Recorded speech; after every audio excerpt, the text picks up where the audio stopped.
Now, how about them damn Celtics? And we are back with another episode of How About Them Celtics. Sam and I are here recording on Saturday, November 9th, in the middle of some games. This is the first pod we've done in a while without like a game to put in the actual podcast, just us talking for an hour. This is also the first time we've done a Saturday recording in probably 4 months. It's true. Quite the week, quite the busy week. I know you're busy. I'm very busy as well. It's a lot of stuff going on, but yeah, we're here as always. Not my favorite thing to be busy. How you doing? How we doing? All right. I will say I am enjoying the busyness in my life that is in relation to the Celtics. It's a lot of fun to be more involved this year, be at the games, and be able to cover the team in person. That being said, Jack and I have a very fun show for everybody today. We have just little tidbits surrounding the Celtics, some Jrue Holiday stuff, some Celtics game plan stuff. Former Celtic looks pretty good in his return. Then we'll go around the NBA, check in on some other teams. Some teams looking good, some teams looking not good. Then we've got some little drama alert type stuff from the rest of the league. And we will do the rat list. But yeah, fun show. Stick around, subscribe, leave a like, comment. Crazy. Did you keep talking when I left, or did you? I didn't even know what happened. I was looking at the show sheet because I only have my one screen today. I don't have my two screens. I'll see what I have to edit out, but StreamYard just closed. It was just like, yeah, see you. Get out of here. See you later. That happened to me before. I was like, oh, all right, but I'm back anyways. Fun show. Subscribe, leave a like, comment. We're here every day. We're here. We are here. Anyways, we can dive right in. We'll start with Jrue Holiday. Jrue Holiday did an interview recently with FanDuel TV's Run It Back, which is that the show with It used to be the one that had Shams on it, but now Shams isn't with that company anymore. So now they just have Chandler Parsons. Yes. So it's Michelle Beadle, Chandler Parsons, Lou Will, right? That is what I'm thinking of. Yes. Okay. Correct. So Jrue Holiday went on that, talked about a few things. We'll talk about the main two topics, and we can start with him chatting about his trade from Milwaukee to Boston last year. Now, the context is the Celtics are really good so far this year, and the Bucks are really not. So that is like the dichotomy that it is being discussed with. So he said, I've been traded before as an all-star when I went from Philly to New Orleans. So it wasn't like that much of a shock, but I understood the business of it. I mean, again, on paper, that trade, adding Dame, out of 10 people, who wouldn't make that trade? I wouldn't, just because it's me. But that's just how it goes. That's how the business works. It was just a shock because at least let me know 24 hours in advance, not 5 minutes in advance. I mean, we won. I won there, as in Milwaukee. He said it's early. I don't even know their record. I think they're like 1 and something. So it's still early in the season, and you never know what'll happen. I will say, I said it time and time again. From the view of Milwaukee at the time, you needed offense. It was so clear that the offense wasn't working, especially because Middleton was always hurt. So I get it, right? Because Dame, up to that point in his career, had been a phenomenal offensive player. Hindsight, you're kicking yourself because hindsight, that trade does not look very good. Yeah, that trade sucked. I mean, at the time, sure, like with Milwaukee in mind, it makes a little bit more sense than everybody else. But even as that whole thing was happening, unraveling, all the reports were coming out that Miami is pissed and they want Dame, and Dame only wants to play at Miami, and all that stuff was happening. We were talking on the pod. I was just like, who wants this contract? This contract sucks. And that's really what the story has become now. Guy is taking up $60 million in cap. He's only getting older. And Milwaukee has turned into a team that really doesn't have a great supporting cast, and they're losing games despite having Giannis and Dame as all-star level players. Brook Lopez, who has been solid, seems to be not as effective anymore. Like, you're going to need the ability to bring in new players, and Milwaukee does not have that because of this move. It also kind of stings that this was a player in Jrue that was a key part of their core. And like, yes, I feel like they probably could have used more offense, but at the same time, you have to think, Jack, they made this trade on the heels of losing in the first round when Giannis got hurt. Like, this wasn't like, as much as I really hated that the Celtics blew their team up in the summer, not that I hated the decisions, but it was very emotionally difficult to do. At the time, it was like, all right, like, I kind of get it. Feels like they really messed up and they had a good shot at winning it and they didn't take advantage of it. Like Milwaukee, you could not say the same thing for.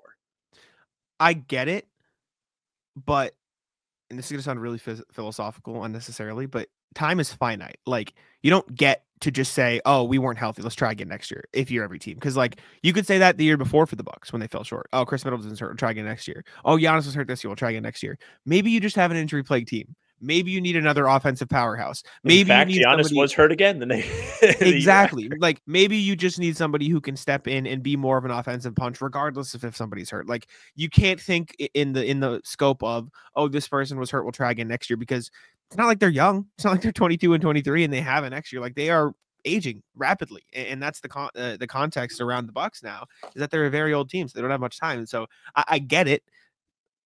If you give them a chance to rewind, I don't think they'd do it, especially because it bled them dry of picks and everything like that too. But I do understand why they made the trade at the time. If I'm Jrue Holiday, I'm pretty happy with the way things worked out. I think Boston is in a little bit of a better position than the Bucks at the moment in terms of being able to win. Maybe that's a hot take, but I think Jrue Holiday's thrilled with his second ring and his place within the Boston offense. But yeah, so he got it. I mean, it was sort of like a Marcus situation where it was like, at least tell me a little bit further in advance with the trade. I get that. At the same time, I do understand, like, at least with the Marcus thing, especially, like, they had a trade in place that fell through. You had like a day and a half before Kristaps had to decide an option, and there was the whole thing of he could have just extended it or something, like blah blah blah, but maybe he didn't want to. And it's like, okay, like, how much, like, if you only have a certain amount of time to do it, you have to rush into things, which means you should want to tell players sooner, but it is a business, and I think they get that too. But I'm very pleased with the way the Jrue trade came out. I think it worked out pretty good for the Celtics. It's a real shame that it didn't work for Milwaukee. It really sucks. You feel bad for them. You know, you always love to see teams in the East be as competitive as possible. So now that Milwaukee has pinned themselves into a corner behind an aging point guard and Giannis, who is still one of the league's best, but has missed the playoffs due to injury in the last 2 seasons, it now appears to be less than thrilled with what's going on in Milwaukee, as he's starting to plant, even aside from like the clip where he was joking, plant the seeds that maybe he gets traded if the team doesn't do well. You can't be feeling great if you're the front office there. And we have a little bit more Giannis later in the show. Man, they are off to a rough start this year, and Doc is just hanging out. It's tough. It's not a good time. Speaking of the Jrue interview, though, he also had a fun thing about Payton Pritchard, which we can talk about. Apparently, the Celtics run drills at practice that is just stop Payton Pritchard from scoring. Like, that is the drill. That is how they practice defense. They give the ball. He said, there's this drill that we have where you got to go up against Payton full court. And he crazy speed, go to the ground, body you. Payton's cold, bro, is what he said. So basically, the Celtics roll out Payton Pritchard as the ball handler, as the guy with the ball, have him run full court, and the challenge for, and again, Celtics have some of the best defenders in the world, Jaylen Brown, Derek White, Jrue Holiday, Jason Tatum, is stop him. Don't let Payton Pritchard score. And from the way Jrue Holiday is talking about it, I would hazard a guess that he scores a lot of the time. Probably does. It's funny that in the few moments we've got to see Pritchard be the only offensive initiator, last night's game included, usually doesn't go well in real games. I'm thinking back to the Kings game last spring when they sat all the starters in the fourth quarter and the lead just slowly continued to disintegrate from 15 down to 13 and so on, to where Tillman had to hit a game winner. But even yesterday, it was him, Jrue Holiday, Hauser, Nemi, and Jordan Walsh to start the fourth quarter. And Jrue Holiday had the first 3 buckets of the quarter, scorer assisted on. The first 6 once the regulars came back in. And when they were running things through Pritchard, it just wasn't going well. And whether that's going up to cold shooting or whatnot, it still doesn't appear he's ready to be the focal point of an offense in game, which is fine because the Celtics don't need him to do that. Sorry, I missed the mute button. Yeah, I want to watch Jrue talk about it too, because I feel like this is one of those quotes where it will be more entertaining / sound better if we listen to Jrue talk about it. So This is Jrue on Payton Pritchard. Might be Payton. There's They asked him who the hardest Celtic is to guard in practice, for context, I believe was the question. Might be Payton. There's this drill that we have where, like, you got to go up against Payton full court. Yeah. and he's just going. Yeah. Yeah, speed handle, low to the ground, so he could body stops on the dime. So that's how he got so good at those end of the quarter, end of the half buzzer beaters that he hits? I don't know, because that's still a whole different, like doing it in practice and doing it in the game are two completely different things. But yeah, Payton's cold, bro. Might be Payton. I'm glad we listened to the audio.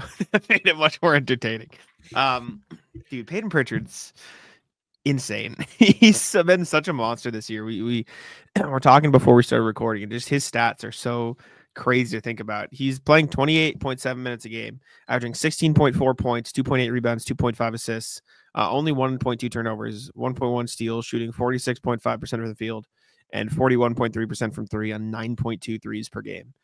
Which, for context, 9.23 ranks tied for 9th in the league. So he is taking a lot of them. One of the individuals on this team that I would say, yeah, go ahead, take all the threes. All the threes that Pritchard takes feel like good shots. You know what I mean? It's not like he's sitting there trying to force them. He's catching, shooting, sometimes coming off of a screen where he's getting to step into a three, which is also a good shot for him. This year, he has just played such an important role considering that Jalen hasn't been himself / has been injured.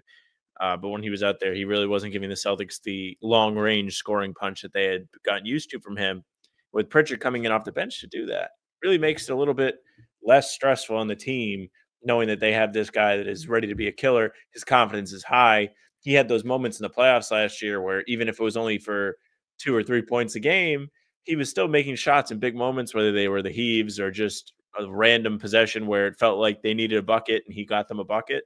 That probably goes a long way. He's probably still riding that high now, and it's been parlayed into a legitimate case to be in the 6th man of the year race. Like, he's the betting favorite to win that award.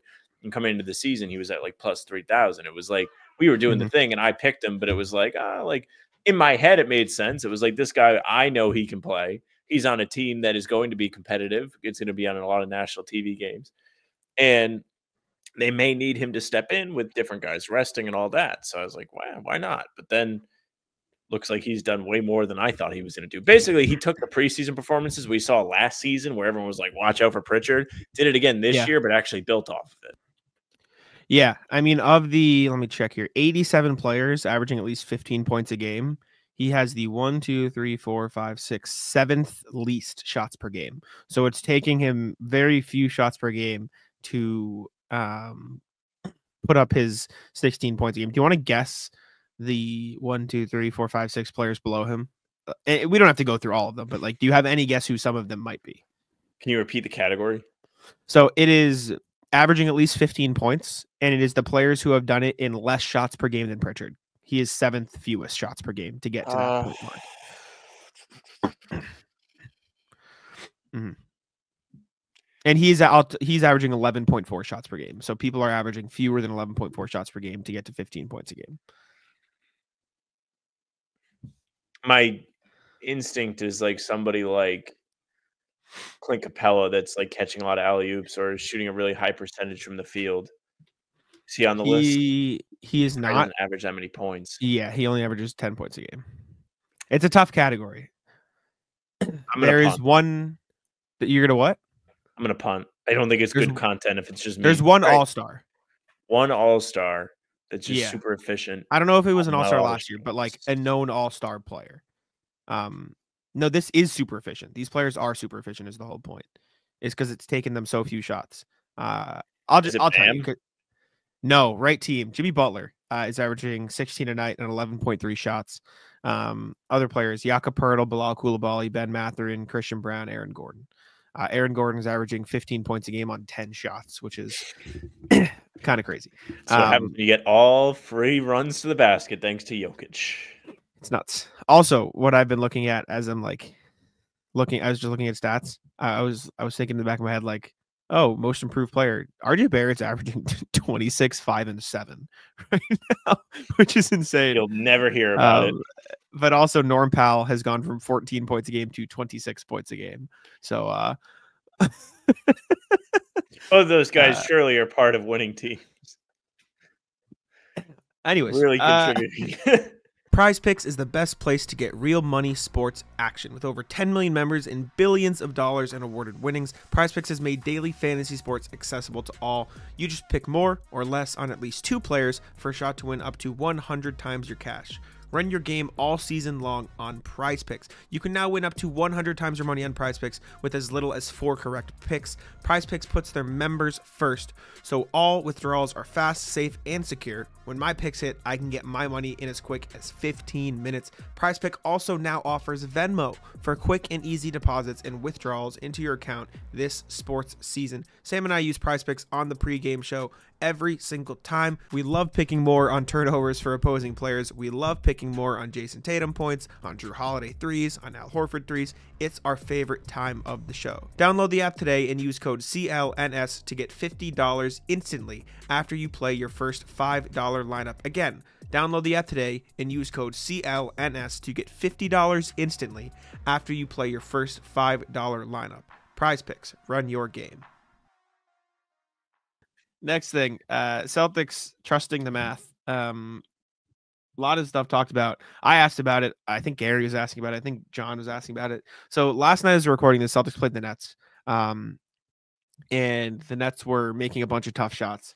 Celtics were missing a bunch of open shots. And so I basically asked Joe, is it tough to trust that and like not back down from the game plan you have when stuff isn't necessarily going the way that the math says it should? And Joe gave me a probably 9-word answer and said, no, it's not that tough. You got to live by principle, not by feeling, which I thought was very funny. But it makes sense. And then Tatum talked about it a little. Al talked about it a little. Al said, I don't think it's very hard just because we know the type of shooters we have. Tatum said, I think it's like the principles of life. Like you got to be the same person when things are going great versus when they're not. You know, it's not time to panic when things aren't going your way. And I just think it's a very interesting thing. And I tried to ask Al about it. Like, have other coaches stuck to this kind of thing?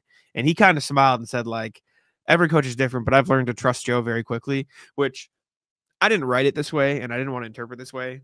But speculation, I would guess a lot of his coaches were not this way. If I just had to put a guess out there, feels like a lot of coaches do play based on feeling. And I can imagine it would be very easy to play based on feeling and just be like, hey, yeah, let me switch what I'm doing because this isn't working. But having the wherewithal and the commitment to say, this should work based on the math, based on the talent we have. So we're going to keep doing it and trust that it'll work out in our favor.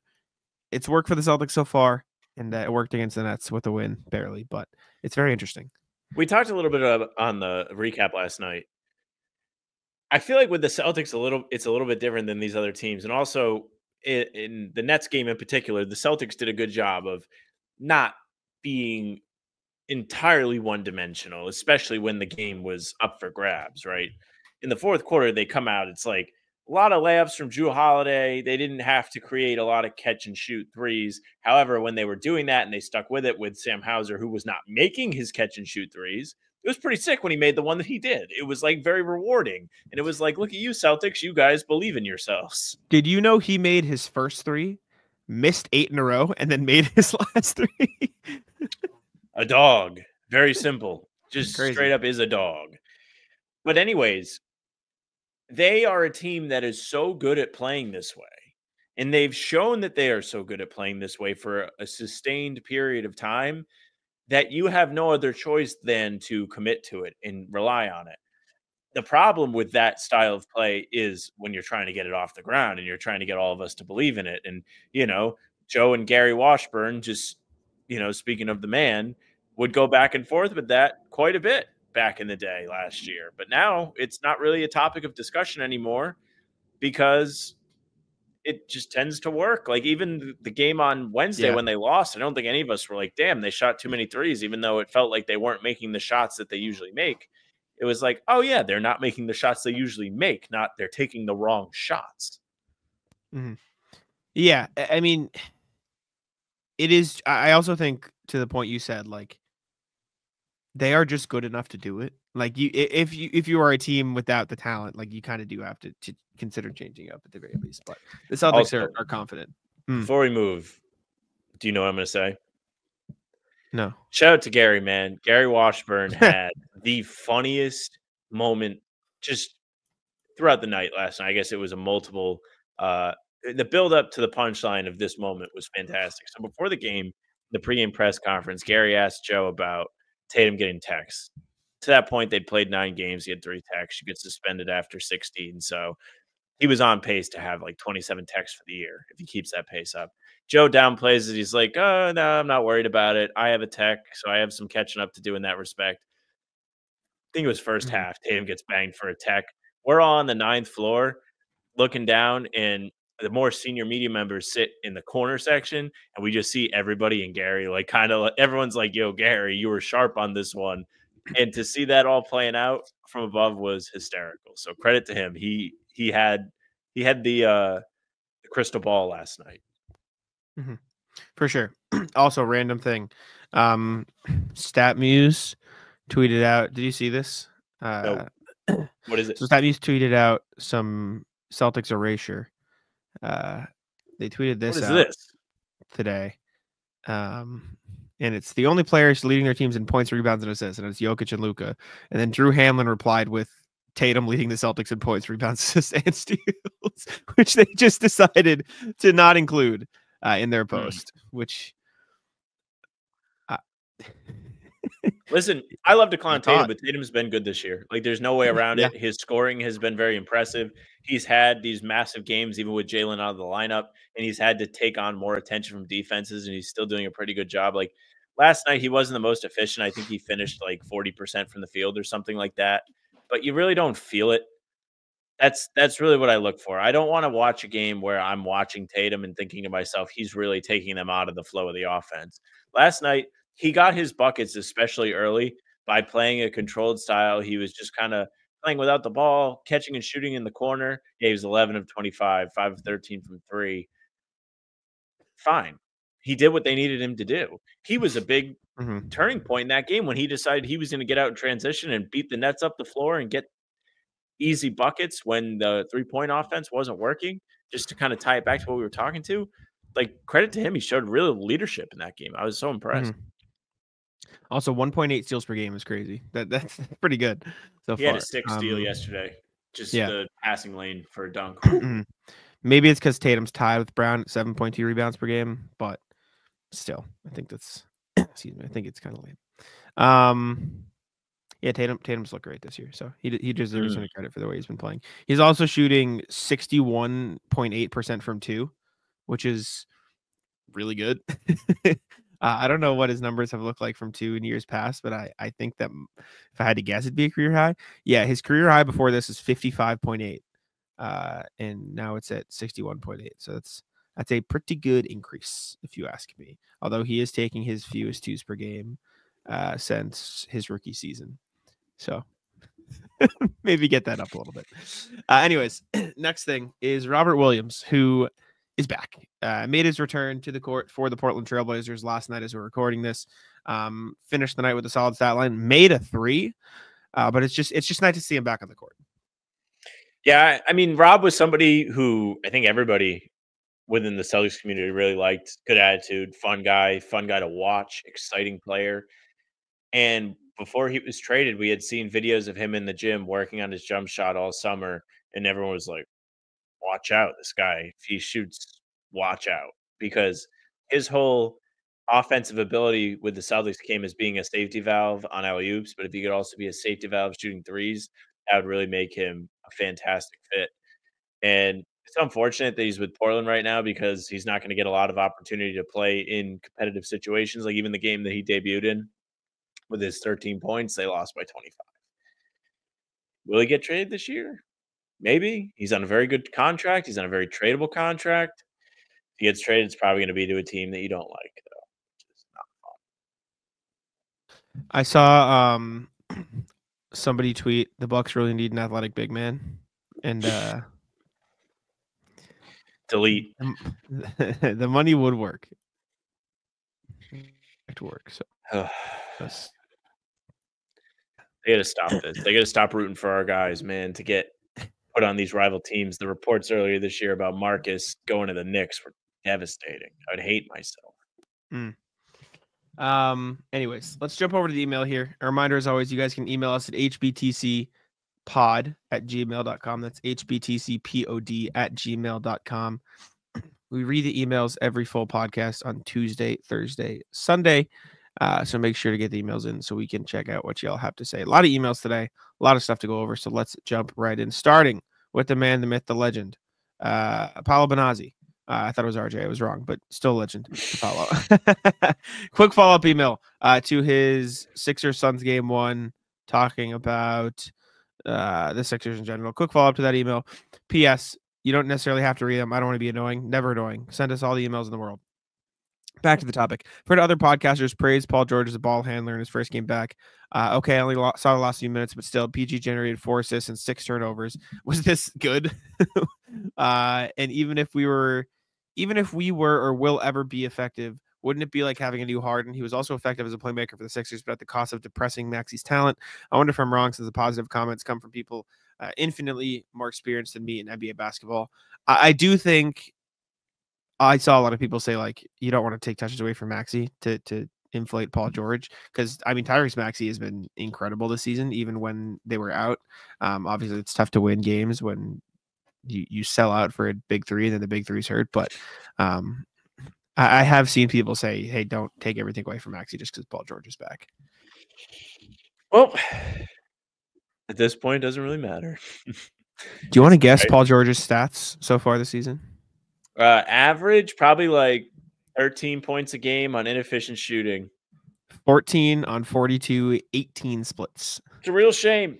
It's a real shame. It's almost like they let Tobias Harris walk for Tobias Harris. Oh, dear. Oh, dear. Tobias Harris, by the way, has won more games than the 76ers this year. It's a real shame. He's won 4 times the amount of games as Philly has won. He's beaten Philly. Philip says, numbers Wilt in the Jays. Fellas, it's a longer email than I'd like, but there's a lot of relevant history here. Recently watched Wilt Chamberlain video on Rusty Buckets that has had me thinking more and more about the Jays, how they might reach another level. When I was growing up in the 80s and 90s, I collected basketball cards, stared at player stats, and I thought, and though I did not see much of Wilt playing, I always asked my basketball-loving uncles how a guy could average 50 points, score 100 points in a game that season, and yet not get MVP or make the finals. They gave me the proverbial, Wilt was a loser for a long time summary. I never understood it. Getting 50 a game where you win by having the most points didn't sound like a loser to me. Numbers versus success. In the documentary, Rusty Buckets looked at how numbers and success compare. Wilt came to the league and averaged 37.6, got Rookie of the Year and MVP. He earned a streak of All-NBA first-team appearances, then very quickly voted to realize that these unbelievable stats are meaningless if you are inefficient, predictable, and exit in the first round. Despite his average reaching 50 points only 2 years later, no one was handing him MVPs in a period where he had no playoff success. Some fans believe he did not have good teammates, but he actually had multiple All-Stars on his team. Popular culture loved him and always voted him into All-Star games. Players and basketball media treated him like a, quote, loser, using that specific word. Reminds me of when Westbrook got his MVP and then got trashed for a while after the, quote, empty stats he put up. The documentary suggested Wilt was a very proud man and was taking the criticisms to heart. Fast forward to Wilt's 8th year, his second on the Sixers. His coach explains that Wilt running the show causes a ton of problems for his own team, mostly because he's not letting others do what they do well.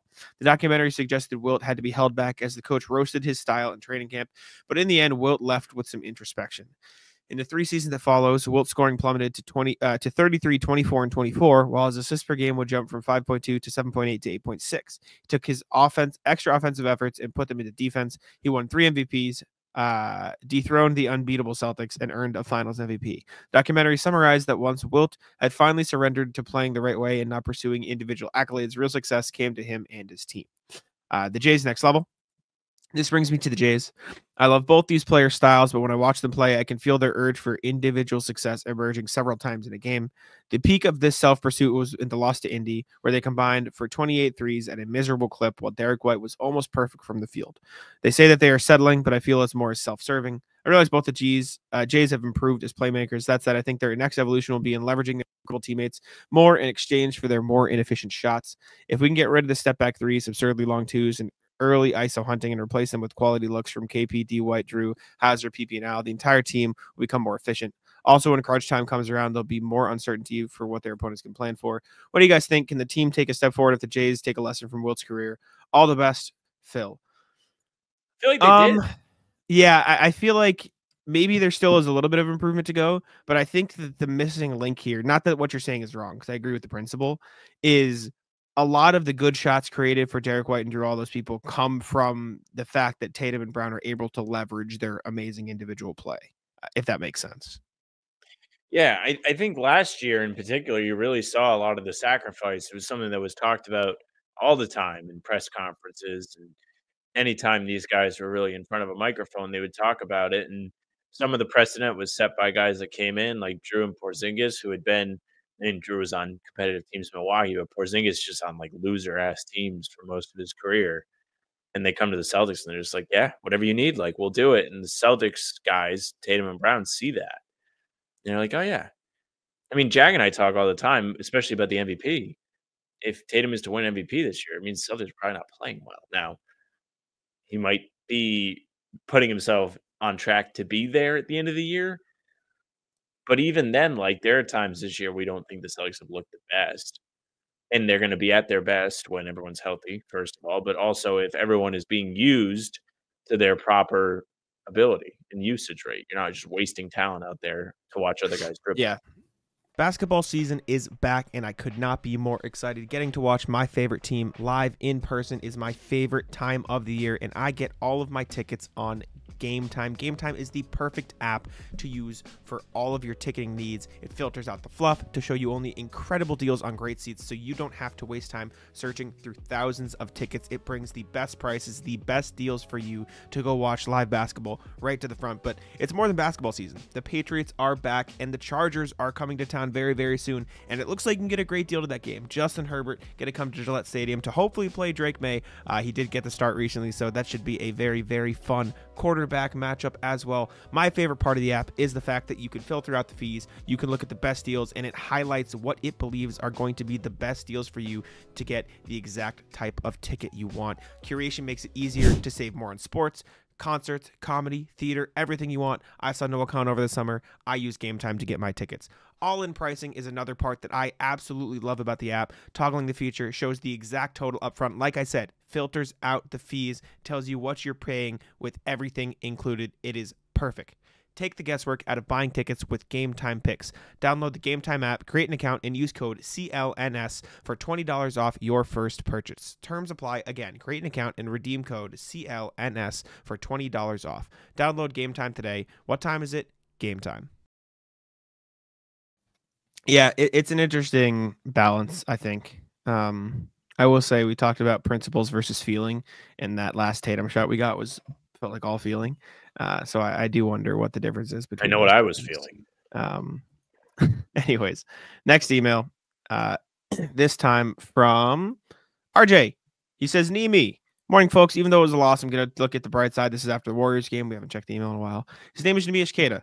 Nimi seems to be getting more comfortable on defense faster than his offense is locking in, which is surprising. But he's still making buckets better than he did last year, which is good. I would love to know how Curry shot when Queta was guarding him. I can tell you now. Just as encouraging is that the C's played well while down two starters. Not quite hospital level Celtics, but I'm glad to see guys like Nemi and Walsh step up while they were on the court and everyone else lock in, except right before halftime. I was concerned by how the Warriors were getting all the Celtics to double clutch on their three-point attempts. I'd almost rather see the Celtics follow through on the shot than rather than reset and pass. Be well, RJ, and I can tell you how he shot with Nemi on him, and I think it's better than you might expect. I'm pretty sure it was like 4 of 6 or 2 of 3 or something that's like relatively solid. But I don't think that changes the fact that he was a pretty good defender, if that makes sense. Yeah, he looked far more comfortable guarding Curry than we all kind of thought he would. And after the game, I mean, Derek White talked to me about it because I was like, what do you think? This guy's 7 feet tall, chasing him around. Can't be easy. He's like, nah, like Nemi's been putting in the work. He's making good reads. I think Joe talked about the visual cues that he was looking for and really paying attention in film, which is going to help him as a defender too. And it's very clear that he wants to be the best he can be. And if the Celtics have this guy that can guard the perimeter, essentially a very light version of Rob at this point, it's something to be excited about in years to come, especially as Horford becomes older. I don't think you're going to see me taking threes like Horford does, but if he can guard listen, if you look at Nemi, right? Nemi is somebody who immediately gives up an and one, but you could see him being able to hang with big guys like Embiid or Jokic because he has a little bit more size than the other bigs in the Celtics. The unfortunate context is Curry shot 3 of 4 against Nemi. So I think as we watch this film, we're going to see Nemi get torched a little bit. And so I think the good possessions that we noticed were more of him denying the ball. Oh, not this one. That was a miss, but Nemi did get beat. So like in hindsight, I do think he is capable of keeping out the perimeter. That was a crazy make. That's not Nemi's fault. But I still do think Nemi has room to grow on getting beat. Like I think he can shuffle his feet. I think he can, use his length, but he still does get beat off the dribble far too often. Like he just got beat again off the dribble. I do want to say there only being 4 Curry shots where Nemi is the defender is still a good thing, because in that game, especially late, they were really trying hard to go at him. So the fact that he only allowed him to get 4 shots off, whether that was because help came or whatever, he did his job by not being left on an island with nothing. Exactly. That's the extra context. Okay. Next email from Brendan Smith. Long time no email. Thoughts on the game versus Brooklyn? Rebounding and shots not falling. Thought Tatum lacked a bit of energy in the first 3. But got it going in the 4th by getting to the basket. I agree. Thoughts on Joe leaving Tatum out for so long and giving Walsh more time? ? Jrue Holiday, good at basketball. Cheers, Brendan. I agree, Brendan. I don't know. I think he just wanted to get Walsh from around. I think he just wanted to give Tatum a rest. Tatum played a lot in that game, as much as Tatum did maybe get a rest when Walsh was in. And I think that's just a matter of you don't have Brown, so you need to play certain guys a lot. Like Tatum played 42 minutes. He did play a lot. I did think Tatum was pretty lazy on defense in the first half, especially a little bit in the third. But I do think he picked up the pace once the game got into the later stages. Yeah, we touched upon it a little bit in this video, but the fact that he kind of turned things around, brought some energy in the third quarter when he was getting out in transition and making the Nets have to defend in a different way than defending in the half court, it really put more pressure on them. It juvenized the Celtics. It juvenized the crowd. And then to talk about the Walsh point, I think Jrue Holiday, as you mentioned, was so good in that stretch that it made it so Tatum and White could catch their breath and they could get ready to come in and play meaningful minutes at the end of the game. So I was impressed with a lot of the different things we saw in that game, because Al Horford talked about it. I don't remember if it was you that asked him or somebody else, but they were essentially like, what does this do for your confidence in a game where you guys didn't particularly play great, but you still won? Yeah, it was a good question. He was like, yeah, definitely good for our confidence. A lot to learn from this, but the fact we were still able to win says a lot about us. Mm-hmm. Definitely. Okay. Last email from RJ. Excuse me. Sorry. The main men debut. RJ says, evening, folks. The Maine Celtics open their season Friday night against the Long Island Nets, losing but still showing some good signs. The Nets jumped out to an early double-digit lead that the Celtics managed to chip away at until they went up 85-82 halfway through the quarter, and then promptly let go of the rope.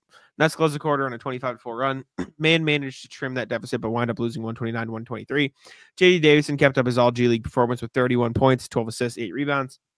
He looks strong enough now to finish in traffic. Baylor Shireman came off the bench but logged 36 minutes. Also scored 31 points, added 7 assists and 7 boards. Shot looked great, went 12 of 20 overall and 6 of 13 from distance. Surprisingly, Ron Harper also went 6 for 13 on his threes for 18 points. Not that any of us would have expected from a summer league and training camp showings, or would have expected. The last Celtic in double figures was Dimitrios Kapantsev, who, after a slow start, logged a double-double in just 21 minutes, 16-10. Anton Watson got the start, but the only category he stood out in was fouls, committing 5. Not great. Both teams look more coached up than some G League entrants working on their offenses beyond a single pass and a quick shot. Next game for Maine is Monday, when they have the evening all to themselves, no Boston game, and take on the Delaware Bluecoats at 7 p.m. Eastern. Be well, RJ. All right. Maine. We were watching a little bit upstairs during the Celtics game. Didn't get the chance, obviously, to watch it very closely because it is what it is, but tough that they lost. Excited to see how they can improve. You know what would be sick is if, I know you mentioned it, that it's occurring on Monday, but if they just kind of made it an effort not to have these games on the same day as the Celtics, it would be really good for getting the G League some extra coverage and also having us know more about all these guys. Yeah, definitely. Cool. All right, let's jump over to the NBA here, starting with just a general look around the league. See how teams are doing. We can check out the standings because we haven't looked in a few days. Cavs still have yet to lose a game. Still on fire. They killed the Warriors. I hate these guys. I'm in. I can't stand them. 10-0, playing very well. Playing good defense, good offense. They're just a good team. I think the reason that I underrated them is because I didn't account for, realistically, they are one of two teams, the other being the Celtics. And I guess you can count the Pacers too, but like the Cavs have had some of the most continuity in the NBA for the last 3 seasons. Like realistically speaking, the turnover in New York has them figuring things out. Turnover in Philly, I guess not even. I guess the turnover in Milwaukee because of Dame. The Pacers have had some, but even they added like Pascal halfway through last year. The Cavs have had Mitchell, Garland, Mobley, Allen, this core together for what? This is the 3rd, 4th season now. Like as much as that maybe isn't as long as the Celtics, but even the Celtics added Jrue and KP last year, so they had to figure it out. I think that chemistry, that ability to play together, now that, you know, Darius Garland's jaw isn't mangled, is a little bit better, and they're reaping the rewards of that. Yeah, I mean, as far as Cleveland goes, coming into the season, I wasn't high on them either. I thought they were going to have a lot to discuss after the offseason and Mitchell essentially saying it's him or Garland, and they fired JB Bickerstaff, which seemed like a very extreme move to make in a series where you lost essentially no Mitchell for half of it and no Jared Allen. But turns out Kenny Atkinson has those boys absolutely buzzing in the land. Yeah. Can't wait for the Celtics to get their hands on them, though, because I'm sick and tired of this team, like, winning games where people are like, oh, watch out for the Cavs. Like, we'll see. They're good. We'll see. We'll see what happens. But Judd's the guy that was in here, like, you guys never give credit to Cleveland because he was right. Knicks are 4-4. There are only 2 teams above 500 in the East still, which is really funny. Shame. Literally only the Knicks, Cavs, and Celtics have a positive point differential, which is insane. The Magic are 4, and it's like there's only 2 teams in the East above 500. There's only 3 that are 500 or better. Only 3 teams, or let me rephrase, 12 teams in the Eastern Conference have a losing record right now. That is crazy. And what is this? 11 teams in the West have a winning record. This is going to be the biggest disparity year in a long time, I think, for the East and West. It's shaping up to be, at least. So there is a layer to this where Philadelphia is injured and beaten up right now, and we don't know what they are yet. There's a layer to this where both them and Milwaukee are underachieving, right? Sure. Remove that. I think there's something to be said about guys not wanting to play in this conference because the Celtics are built to be so good, where in the West, you probably feel like you have more of a chance. There's also just a massive coincidence that the Timberwolves and Thunder are all of a sudden ready to compete with a team like Denver, but there's a bunch of other teams out there that feel like they have a shot too. It just feels like if you're a free agent, if you're somebody who wants to compete on a winning team, you're not going to join a team in the Eastern Conference. You're going to go out West because you feel like it's actually more open and more realistic for you to make a deep playoff run. I disagree completely. I couldn't disagree more. Yeah, no, I couldn't disagree with more than with what you're saying. Because the context is, you say like go on a deep playoff run. It is objectively easier to go on a deep playoff run in the Eastern Conference. Like without a question. I should say have a legitimate feeling that you can make the finals. I disagree. I think it is in the mind of a player. It should be easier to make the finals in the East and the West, not because the Celtics aren't the best team. I still think the Celtics are the best team in the league, whatever. But if you think about it, would it be easier to go through the Eastern Conference, have an easier pathway, and then just place your bets on let's try to beat the Celtics if they get there, or have to worry about, okay, we have to compete with the Suns, who are awesome this year, the Thunder, who are really good this year? It's basically saying, would I rather play a bunch of D tier teams and then try my best against the A+, or have to beat 4 A- teams on my way to the finals? You take your chances because you think you have a better chance to get there in the first place, because as much as it is, we have to beat this one team and that might be a roadblock, you have to get there first. You just have to get to the conference finals to get out of the West before you can worry about getting out of the West or the East. I think if you look at the way things went last year, you can feel more of what I'm saying. There was no surprise in the East. Celtics were on top. The Pacers, you could make the argument, felt like they made a good playoff run and like, oh, we can compete with the Celtics. They absolutely did. The sweep was very close. I'm not being sarcastic. All the games were competitive. But in the West, because of the competitiveness at the top of that conference, you see teams like Denver and Minnesota going 7 games, taking each other out. And then a team like Dallas, who was probably the worst of the top, ends up in the finals because all of these teams are worn out from going to war. I think you are devaluing the importance of having to get there first. Because you say play in the West, and you're saying, oh, look at that. These teams are worn out. The teams that were worn out are the teams you're talking about. Like the teams that you're they are worn out from having to compete hard in the regular season just to get good playoff position too. But then what about the Kings? What about the Warriors? What about them? You think they'd rather be in the West and the East? No, not those teams. Exactly. But like, I'm not saying like if you're like a star player, I think if you're like a good role player and you're looking to join, you're going to pick a team that's towards the top of the West rather than the East, if that makes sense. No. Just disagree on that. Sure. I don't think we're going to get anywhere. Other teams around the league who are looking weird.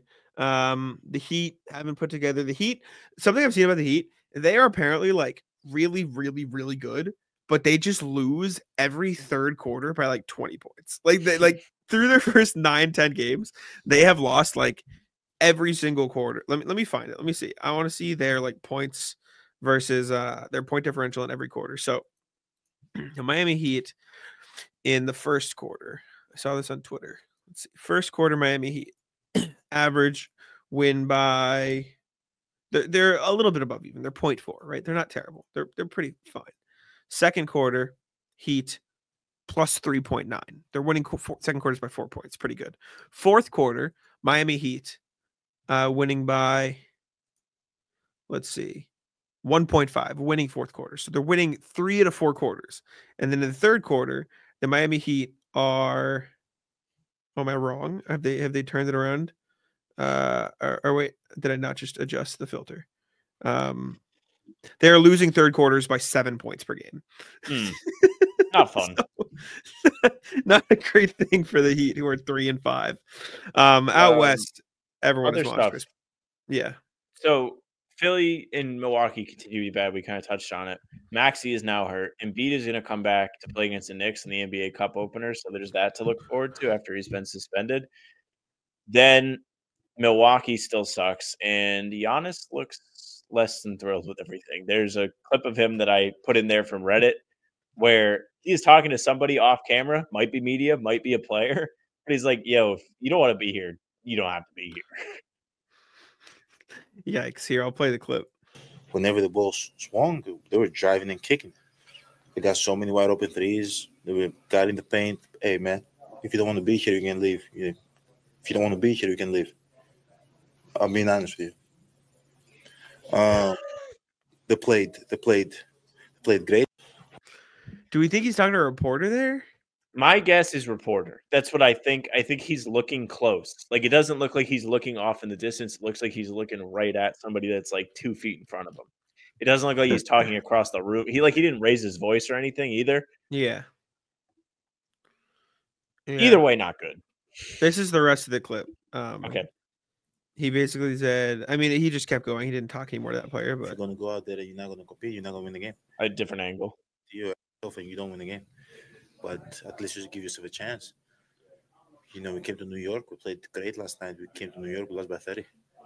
We don't compete. Are we okay with not competing? I don't know. I'm not okay with that. So we got to do a better job competing. We got Boston in 2 days. You don't compete, you're going to lose by 30. Simple as that.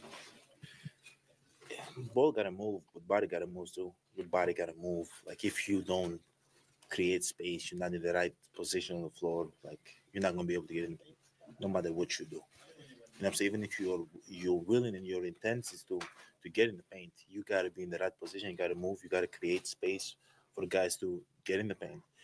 I feel like sometimes we hold the ball. They play totally opposite from us. Whenever the ball swung, they were driving and kicking. They got so many wide open threes. They got in the paint. Hey, man, if you don't want to be here, you can leave. If you don't want to be here, you can leave. I'm being honest with you. They played. I don't know. It's weird. It really was not. Because from that, I got a sense that he was talking to somebody across the room. But the first time we watched it, I felt like he was talking to somebody close by. I wonder. I don't know, man. It's so weird. Like a part of me thinks he's like not doing a bit, but is like, if you don't move, you lose by 30. Like, hey man, if you want to leave, and he just like happened to look in that direction. Like he was like making it like he was doing it as if he was like inserting like a cutaway to his quote. Yes, I know what you're trying to say, and that's a possibility too. But he nonetheless does not seem thrilled. They just got their shit pushed in by the Knicks yesterday. Speaking of Eastern Conference teams, Pistons 4-5 or 4-6. Sorry. Let me look. Pistons are. Hold up, I took standings off the screen. I think they're 4-6. 4-6. Yeah, they are a Brandon Miller tip-in away from being 5-5. Not bad. They do look like they're a lot more competitive this year, though. Like they are better. Well, they actually have Jaden Ivey on the floor, who's been incredible. He's super fast. He looked great against the Lakers. If you're a Pistons fan, you should be excited. Yeah. There are no people in the arena. I see people on Reddit like complaining. I get it because the team's been so ass. Like, I don't know. Go support him. It probably costs like $5. Yeah, it's tough. Tough to be a Pistons fan. Suns topping the West. They've won 7 in a row. They're 8-1 now. Thunder 8-1. Warriors 7-2. Timberwolves, Nuggets 6-3. Nuggets have turned it around a little bit since their rocky start. The Mavs are falling. They're 5-4, having a tough time. Lakers 5-4.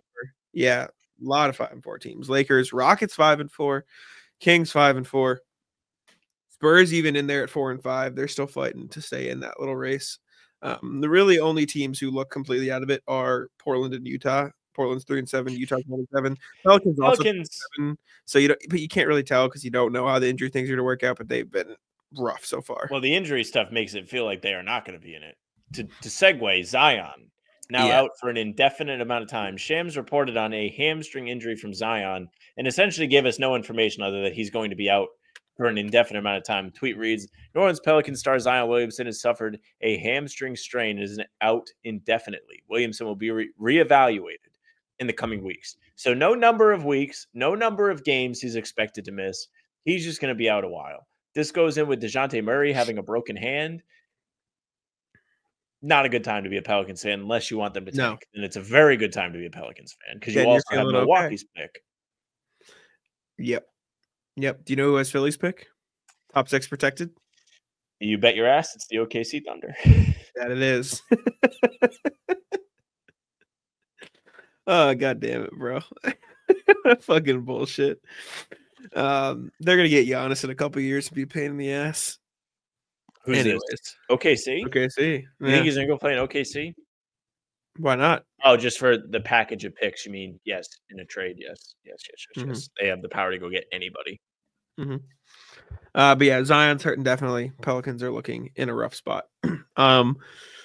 Meanwhile, Brian Windhorst speculating, this is not like actual reporting, but he's speculating that the Warriors could be itching for a trade. He says, he said this on First Take, said, quote, this is a team that's got an itchy trade finger or an itchy finger trying to make a big deal.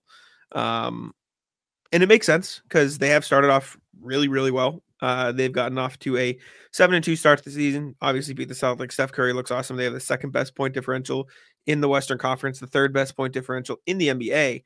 And they've just looked really good. They look like everyone's doing their part. Steph Curry has been awesome.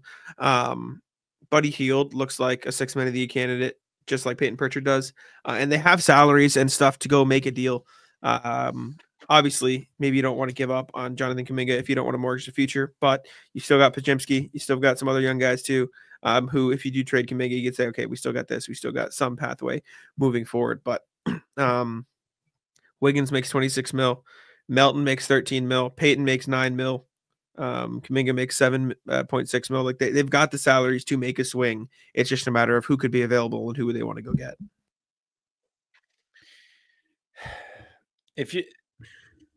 You're in a weird spot if you're the Warriors because they're playing so well. It's almost like, do I really want to mess with this? Then you think to yourself in the playoffs, Do you have the guys to compete? That's where the real question comes up. And I think if you ask me right now, the answer is no. You have Curry, but who else in the playoffs do you really trust? Do you trust that Wiggins is going to be great in the playoffs? Do you trust Buddy Hield, who's been really good for them so far, to be great in the playoffs? Not necessarily. I don't know. Draymond is not Draymond anymore offensively. He's still Draymond defensively. Then who do you go get, though? Excuse me. That's the question. I think you're going to have some names become available. I don't know who. I mean, there's a chance that if Milwaukee continues to suck, that Giannis is like forcing his way out. Excuse me. Yeah, maybe. I mean, you could probably put together a pretty good package. But I feel like even if you wanted to go smaller scale, like there are guys like I know it sounds weird. Ingram's not bad, but even smaller, like I know it sounds weird because he's not necessarily like what you think of as big swing. Nikola Vucevic has been like incredible this year. He's averaged through 9 games, he's averaging 21, 10, and 3.5 on 58-48 splits. So he's playing at a level where you could be like, all right, now we're gonna have a spacing big. Even Zach LaVine, although that contract is probably too much, but he's been a lot more efficient than he has, or a lot more efficient, I should say, than he has been. You look at like the Hawks, maybe you say or Clink something like is available.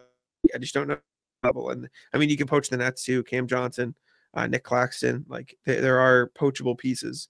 I think around the league. So we'll have to see how it pans out, but it wouldn't surprise me if they do try to make a swing. Another weird one.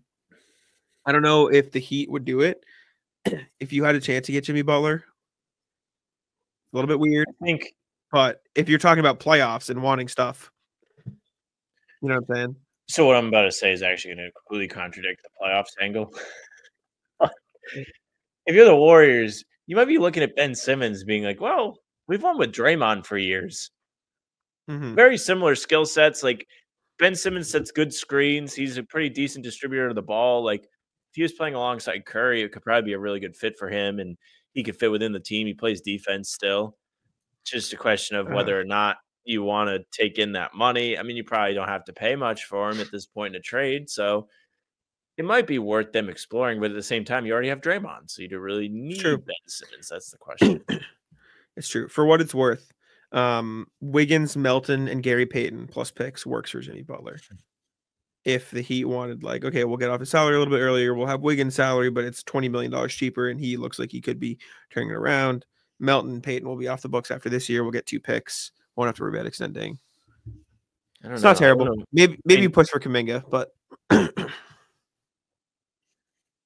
you roll out Steph Curry, Brandon Podziemski, Jimmy Butler, Draymond Green, and then whatever, Kevon Looney or Trace Jackson Davis. Bring off the bench Lindy Waters, who's been really good, Buddy Hield, Kevon Looney, Moses Moody. It's pretty good. Anyways,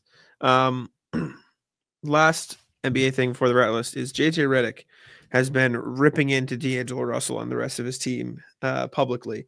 So he said this after the Lakers 131-114 loss to the Grizzlies on Wednesday. He said that Redick also told reporters that despite the fact that the Lakers had, quote, talked about not allowing the ball to come to the middle, the Grizzlies, quote, killed us on that. He said about LeBron, he's almost 40 years old and played the hardest on our team. When asked about he's satisfied with the rest of the team's effort, he said, none of us are. D'Angelo Russell played only 22 minutes, and Redick told reporters that he didn't put Russell back in after the midway point of the third because his, quote, level of compete and, quote, attention to detail. These are, quote, some of the things we have talked about with him for a couple of weeks. And at times he's been really good with that stuff. And other times he's just reverting back to certain habits. It wasn't like a punishment. It just felt like for us to have a chance to win this game, that the route was going to, that was the route we wanted to take. Gabe in the first half defensively was fantastic, and I wanted to see what that looked like. So it sounds like D'Lo isn't falling out of favor with the Lakers. Sharp by JJ not to hold LeBron accountable, not to say that he should be blamed for what's going on. But if you essentially are the coach of the Lakers and you just take the LeBron route of throwing everybody else under the bus, you may avoid getting thrown under the bus when things don't go well. JJ was getting a lot of praise when they were 3-0. Now they're 5-4, and they're only the only 5-4 team in the West with a negative point differential. Not hearing a whole lot about JJ, except that he's cooking his own players, which is deserved. Are you capable of talking about the Lakers without running a LeBron bit? Is that a possible? I mean, listen, like that's exact. Listen, if you're the coach of the Lakers and you don't want to be thrown at the bus, you just do exactly what he would do and throw the other guys under the bus, so you're aligned. Not to say D'Lo is an intense defensive player, because he's not. But it's just funny that all of a sudden nobody's talking about JJ as a mastermind, that they're 5-4 with this negative differential. It does sound like, as much as like, so D'Lo's averaging 13, 2 and 4, 5.5 on 40-31 splits. He's playing 30 minutes a night. Now, Gabe Benson, who has been a good defender, apparently, as JJ said, is averaging 3 points in 18 minutes on 29-17 splits. So he did have a great Gabe Vincent line that was like, this dude just out there not shooting for 18 minutes. Is that what he said? Yeah, pretty much. He was like, oh, it'd be nice if some of our guys played 18 minutes and didn't take 0 shots. I mean, I respect him for holding the players accountable, in all seriousness. Yeah. Because you don't really see that in the NBA. No. Because these guys are just like, I make more money than you. Fuck off. Yeah, Ime did it a little, but it is tough. All right, Ratless Sam, what do you have? Ratless is midnight traffic. I left the Celtics game yesterday, and I was driving home, and there was standstill traffic. Couldn't believe it. I was like, what are we doing? Can we please all be serious? Oh, I thought it was muted. I just yawned into the mic. From the Celtics. Sorry. That's how I felt, though. I was like tired as shit. I guess it was an accident. But also, Ratless the wind. Because one, it was super duper windy walking into the game yesterday. I was worried about my hair. And it was also windy when I was driving. I was afraid on the highway I was going to get bodied into the barricade by the wind. It's tough. Ratless, the line at Costco. Costco's doing numbers with the boom guy. I need to anti-Ratless Costco after this, because Costco rocks. But Ratless, the line, because, even first, the parking lot. Me and my roommates, Ryan and Brian, went to Costco. And we get there, and there's no spots. 0 spots. And we're rolling around, and Brian sees this girl, like, pushing her cart. Empty cart, seemingly like away from her car, as if she had just packed her truck. And so Brian's like, I'm gonna go say, hey, I can take that for you, so you don't have to go to the rack. Like, we'll take it. And i.e., like, we'll also like take your parking spot. Get a free car. Exactly. Yeah. And so he gets out of the car, and she goes, oh yeah, you can take it, but I'm not leaving yet. My mom's running in to use the bathroom. So like, we'll be here for 5 more minutes. And Brian goes, that's okay. And he looks in the car. He goes, hey, Ryan, Jack and I are going to go in. So we leave Ryan driving around the parking lot for a car, for a spot. And we get up there, and Brian goes, oh, shit. They scanned the Costco cards now. So we couldn't even go in because Brian has the Costco card and Ryan couldn't come in. So we waited there for him. We go in, and we walk into the Costco, and we're doing a shopping. The line goes from the front of the store to the back of the store. like maybe that's a little bit of exaggeration, but almost all the way back to the store. Like, if I counted the number of carts until the line gets to the front, it was like at least 15, right? 15 carts. And that is before it gets to the register area, where it then splits off into 7 different lines that each have like 3 more carts waiting in them that packed into that area. And so in total, at the time we got in line, there had to have been at least 30 carts, 40 carts in the line waiting. Horrible.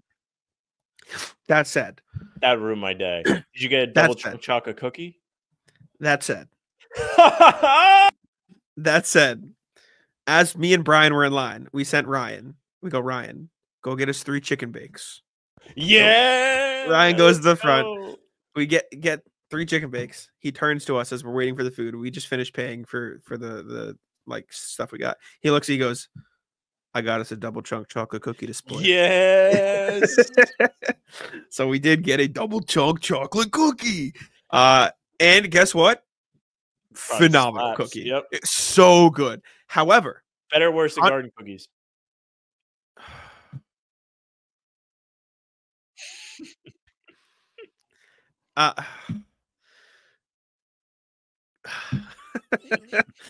I'll say better. All right. But you know how high praise that is. Controversy, though. It is not actually called a double chunk chocolate cookie. It's a double chocolate chunk cookie. Yes. But he changed it because it sounds better to say out loud. He is correct. He is correct. Let me tell you, though, the deals at Costco. We ain't got Costco in Rhode Island. We were supposed to get one, but I think they fumbled the bag. It's special. We got 5 pounds of mozzarella sticks, which it doesn't 5 even pounds of mozzarella sticks for, because it was $15. It was $15 for it. It is a pound thing, so they don't know. 82 to 92 mozzarella sticks for $15. This is how you know you're starting to get old, when you start to care how much stuff costs. Tell me that's not a great deal. It is a great deal. That's a phenomenal deal. A fucking course we are. We got enough pancake mix to make 260 pancakes. Who are you making pancakes for, dude? We're gonna do pancake Sundays. I'm gonna make pancakes. We're gonna do pancake Sundays. What else did I get? I've been eating these little baby. Do you know the Laughing Cow, like the cheese that makes Baby Bell? Yes. So they have these little like wheels of cheese that are like spreadable, like you can take a cracker, dip into it. Sure. I got 4 of those little wheels for $7. It's a phenomenal deal. I've eaten 2 of them in the past 3 days. Have you had them? I'm just thinking about like the amount of food you have in your fridge versus the amount of food that you can physically eat. It's wholly disproportionate. I got like these little chicken burgers. I got some like pre-made chicken that I can throw in the air fryer and put on my like sandwiches and like salads and stuff, and like pasta. We got 8 pounds of pasta. 8 pounds of pasta for $8. That's $1 a pound of pasta. That's a great deal. I need you to track, please. Do you still have your Costco receipt? I'd have to ask Brian. If you have the receipt, please track how much of that you throw away. You want to know what else we got? Hold up. All right, let's see what he's got. Jack has left the room for those of you on audio platforms. He has walked away. I hope Jack comes in with the biggest bag of like potatoes you've ever seen. He has a Nerf gun for those of you that are on audio. We got 4 Nerf guns for 15 a pop. This is literally like stupid people that are just like, dude, it's a deal. I can't pass it up. Like, this is the equivalent of like going to the grocery store with your mom for milk. And she's like, but I have coupons for 500 things. So we're going to be here for 2 hours. Hey, this was the first thing we bought in the Costco. This is like the Family Guy episode when Peter buys all the lottery tickets and eventually wins the lottery, and then he goes and buys a solid gold suit at the nonsense store. Like that, you went to the nonsense store and you bought a Nerf gun. You bought 4 Nerf guns. Do you know how many bullets we got? With how the many? packs? Guess. You must have had 50 a pop. We have 600 Nerf bullets. Dude, what are you doing with that? Each of my roommates has a Nerf gun now. That's what we're doing with it. I hope you guys are doing like a Nerf gun war and somebody gets hurt. Not seriously hurt, but like enough to where like they can't exercise properly for a couple days. And they have to tell people that they're limping because they were playing Nerf. What the hell? This is a scam. Okay, not that it's actually a scam. So audio listeners will have to take my word for it. So you know how Nerf guns have the trigger, right? This doesn't do anything. This trigger doesn't do anything. It is, you have to like pull back here. Yeah, you have to pump the thing to pump the air through. Not pump the air through. This literally does nothing even when I pump. The pump is the shot. Right? That's what I mean. It pumps the air. Yes, but this is cosmetic purely. Yeah. It's a gun. It's going to have a trigger. Even if it doesn't work. Oh, never mind. It's not cosmetic. I'm a moron. Okay. Anyways. That's all I got. My Costco adventure. Yeah, I'll end on that. That's pretty good. I don't really have anything great. Thank you guys very much for listening and watching. Make sure you subscribe, leave a like, comment. Tell us what you think of Jack's Costco experience. Tell us what you think of Celtics Nets and ahead of Celtics Bucks. Make sure you subscribe because Jack and I are here every single day. Full pods drop Tuesday, Thursday, Sunday. Game recaps are up the morning after each game. Other videos are up on the channel in between to keep you up to date. We also do streams for pregame a half hour before each one. So come hang out for those. You can find all pods and recaps on Spotify and Apple.